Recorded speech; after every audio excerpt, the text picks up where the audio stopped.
Hi guys, आज का हमारा टॉपिक है रोजमर्रा इस्तेमाल होने वाले फिक्रात। let's start.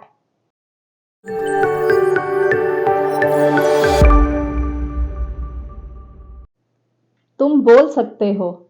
You can speak. मैं बीमार था। I was sick. मैं अब समझा। Oh, I see. ये गंदा है। It is dirty. वो मोटा है।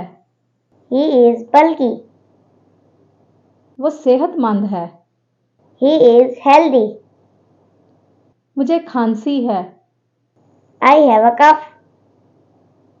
तुम ऊँघ रहे हो। You are dozing. किसी भी तरह नहीं। By no means. इस वक्त नहीं। Not this time. शायद फिर कभी। Maybe another time. मैं पागल हूँ। I am crazy. मुझे देखने दो। Let me see. मुझे जाने दो। Let me go. मुझे सोचने दो। Let me think. मुझे इस पर यकीन नहीं आता।